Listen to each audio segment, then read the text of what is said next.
King Kong will be added to that list of shows that is big.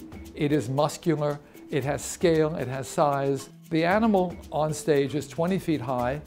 It has 185 moving parts. It's animatronic. It weighs 2,000 pounds. It has 1,500 feet of cable inside. It'll be regulated by 16 puppeteers on stage in black, and it will have a booth in the back next to the sound booth, which will control all the sounds and movements. There's just an awful lot going on with the animal. It also fights a 20-foot-high king cobra. It's pretty dramatic, and the puppetry is sensational. The story is so well known. It is the origin story. It's a Beauty and the Beast tale.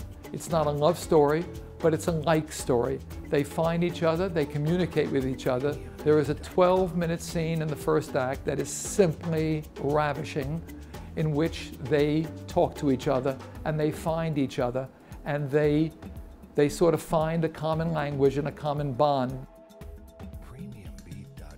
It's been a remarkably successful 85-year run for this beast. It somehow continues to fascinate. Some of the lessons in it are very, very relevant to today, because we are spoiling the environment, because we are doing terrible things that we shouldn't do, because we are not nice to things we don't understand and appreciate. It says an awful lot about taking something out of its own environment and forcefully removing it. We no longer, as a culture, take the time to understand the other. And we came up with somebody who was really, really spectacular. Christiani Pitts, who is the female lead in Bronx Tale. She has great persona, immense charm, ravishing voice, and I think she's going to be a superstar. I think we're using 7 as the age. Most parents think their child at 5 is the equivalent of a 7, so we know we'll get them to bring them anyway. There's no language, there's no foul language in it.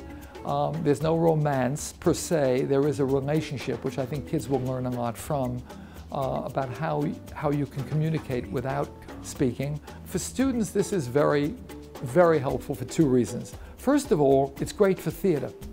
The kids who don't know theater think it's this, and they have to see it. They're used to looking at stuff on their screens. But the idea of seeing something like that will blow kids' minds. They'll just be thrilled. If you're 4 feet tall and you're sitting in a theater where you're 2 feet tall, and there's 10 times bigger than you is parading around, and not that much parading, but just out there, it's very exciting. So I think it's a great stimulus for young people to love theater.